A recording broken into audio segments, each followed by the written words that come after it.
14 अप्रैल से 15 मई तक सूर्यदेव उच्च के रहने वाले हैं और सूर्यदेव के उच्च में जाने की अवस्था का प्रभाव मिथुन राशि के लोगों पर किस तरह से होगा, चलिए जानते हैं। जय माता दी दोस्तों, आप सभी का स्वागत है हमारे YouTube चैनल अमृता एस्ट्रो में। और आज की इस वीडियो में मैं बात कर रही हूं सूर्य के होने वाले राशि परिवर्तन के प्रभाव के बारे में। देखिए, अप्रैल का महीना ऐसा महीना होता है जब सूर्यदेव मेष राशि में प्रवेश करते हैं और मेष राशि में सूर्य का जाना उनकी उच्च अवस्था को दर्शाता है। यानी कि एक ऐसी पावर में वो उस वक्त होते हैं, एक ऐसा बिंदु वो होता है जब ये अपनी पूरी शक्ति के साथ अपने परिणाम देना चाहते हैं। और सूर्य की ये स्थिति मिथुन राशि के जातकों के जीवन में बेहद शुभ परिणाम लेकर भी आई है। यानी कि एक महीने का समय, 14 अप्रैल से 15 मई तक का समय आपके लिए बहुत विशेष होने वाला है। सूर्य को अगर हम देखें तो देखिए, सूर्य क्या है? सूर्य पिता के कारक हैं, सूर्य सरकारी विभाग के कारक हैं, नेतृत्व क्षमता के कारक, आपके करियर से जुड़े हर पहलू को ये प्रभावित करते हैं। हमारा आत्मबल हो गया, आत्मविश्वास हो गया, हमारा नाम, यश, फेम जिसको बोलते हैं ना, वो सूर्य का कारक होते हैं।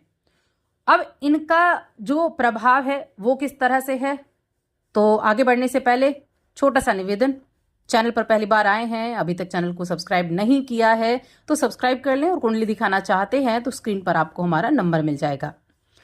अब देखिए, सूर्य आपकी कुंडली में तीसरे भाव के स्वामी होते हैं। तीसरा भाव त्रिषडाया के उसमें आता है। और अब कहाँ जाने वाले हैं? अब ये जाने वाले हैं आपके लाभ भाव में, 11वें भाव में, तीसरे भाव में, छठे भाव में और 10वें में। यहाँ सूर्यदेव बड़े अच्छे रिजल्ट देते हैं। एक तो अच्छे भाव के स्वामी और दूसरा 11वें घर में गए हैं, लाभ भाव में। तो मैं कहूंगी आपके लिए ये एक महीने का समय बहुत उत्तम रहने वाला है। ये एक उत्तम स्थिति आपके जीवन में इस एक महीने की होने वाली है। क्या क्या चीजें होने वाली हैं? तो एक तो आप जो अपने बड़े लक्ष्यों को लेकर चल रहे हैं उन लक्ष्यों को प्राप्त कर पाएंगे और सामाजिक जीवन को आपके प्रभावित कर पाएंगे। देखिए, 11वां भाव लाभ का, लोभ का, आपके रिलेशंस का, आपके बड़े भाई बहनों का, रिश्तेदारों का, नेबर्स का, इन सभी चीजों का होता है। अब ये ऐसा समय होगा, ये हमारे जो इच्छाएं हैं ना उनको फुलफिल करने का होता है। जिन इच्छाओं को लेकर हम कार्य करते हैं उनको पूरा करने का भाव, ये भाव कहा गया है। तो ये समय क्या होगा, आप अपने सपनों को ऊंचाई देने और उन्हें पूरा करने के लिए योजनाएं बनाते हुए दिखाई देंगे। और सिर्फ इतना ही नहीं कि आप योजना बनाएंगे, क्योंकि तीसरे भाव का स्वामी है। तीसरा भाव क्या है? एफर्ट को दर्शाता है। तो उस कार्य को पूरा करने के लिए आप एफर्ट भी करेंगे। आपके अंदर साहस होगा, आपके अंदर पराक्रम होगा। एक तो साहस के स्वामी, पराक्रम के स्वामी और उस भाव के स्वामी कारक भी ऐसी चीजों के मेष राशि में गए हैं, अग्नि तत्व की मेष राशि और मेष अग्नि तत्व के ही सूर्य। तो ये एक ऐसा एनर्जी स्रोत होगा, एक ऐसी एनर्जी होगी जो आपके कार्य को पूरा करेगी। आप किसी भी बड़े लक्ष्य को अगर हासिल करना चाहते हैं तो अब उस पर काम करना शुरू कर दीजिए। ये एक अच्छा मौका है अपने उस काम को शुरू करने का। साथ में ये सामाजिक जीवन को भी दर्शाता है, तो सामाजिक रूप से बहुत अधिक सक्रिय रहेंगे। बहुत से लोगों के साथ मेल जोल बढ़ेगा। होता है ना कि लोगों में एक जान पहचान हो गई, वही तो फेम है। जब आपको लोग जानते हैं वही आपका फेम है। तो लोगों में जान पहचान बढ़ेगी, नए संपर्क बनेंगे, आप नेटवर्किंग भी आपकी बढ़ पाएगी। और केवल व्यक्तिगत जीवन में ही नहीं, प्रोफेशनल जीवन में भी आपको यहाँ फायदा मिलने वाला है। ये समय आपके लिए नए नए अवसरों को पाने का, अपने दायरे को बढ़ाने का कहा जा सकता है। इसीलिए मैंने कहा कि आपके लिए तो ये समय बेहद अच्छा है। अब देखिए, सूर्य क्या है? सूर्य आत्मविश्वास के, आत्मबल के कारक हैं। तो ऐसे में क्या होगा, कॉन्फिडेंट होंगे आप। तीसरे घर का स्वामी, कुछ भी करने का साहस होना, आपके अंदर पराक्रम करने की, आपके अंदर जोखिम लेने की प्रवृत्ति होना, तो आत्मविश्वास बहुत अच्छा रहेगा। जो काम हाथ में लेंगे उसे पूरा कॉन्फिडेंट होकर कर पाएंगे। और भी कई मामले ऐसे हैं जहां आप बड़ा अच्छा प्रदर्शन कर सकते हैं।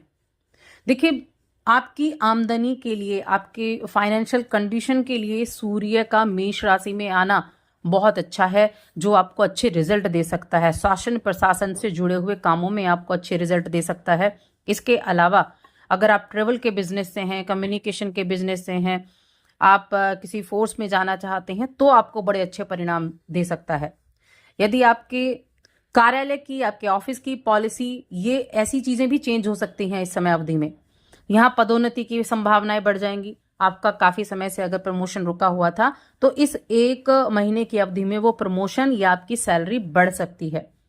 ये अवसर है आपके लिए ऐसी चीजों का, ऐसी अच्छी संभावनाएं इस समय अवधि में बनने वाली हैं। सूर्य पिता के कारक भी कहे गए हैं, और सूर्य पिता के कारक हैं, तो इस समय अवधि में पिता या फिर पिता तुल्य व्यक्ति से आपको काफी हेल्प मिलने वाली है, उनसे काफी सपोर्ट मिलने वाला है, उनका सानिध्य आपको मिलेगा, जो आपके लिए खुशी का कारण बनेगा और आपके लिए लाभदायक भी रहेगा। इसके अलावा सूर्यदेव आरोग्यता के भी कारक हैं, इम्यूनिटी को अच्छा करते हैं। अगर अच्छे पोजीशन में हो और ये उनकी अच्छी पोजीशन है तो क्या रहेगा, आपका स्वास्थ्य भी अच्छा रहेगा, हेल्थ आपकी अच्छी रहेगी।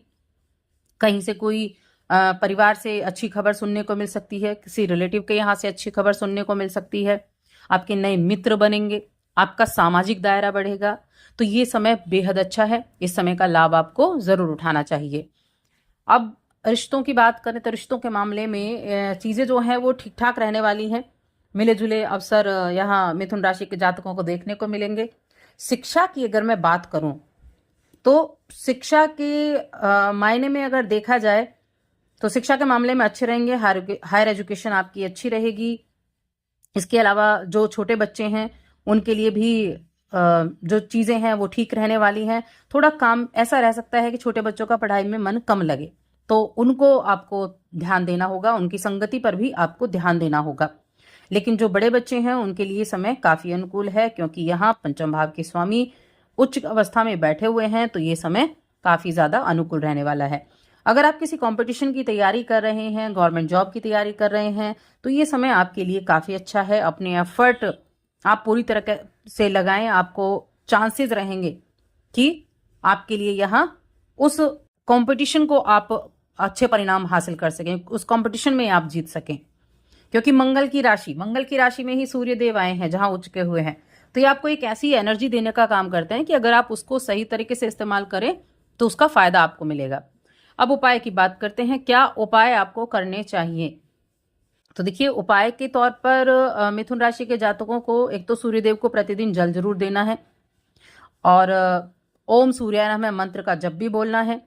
साथ में एक और कार्य करना है कि शनिवार के दिन किसी भी निर्धन को, किसी भी भूखे व्यक्ति को, अपंग को, इनको किसी को खाना खिलाना है। तो ये कार्य आप जरूर करें। साथ ही चैनल को सब्सक्राइब कर लें।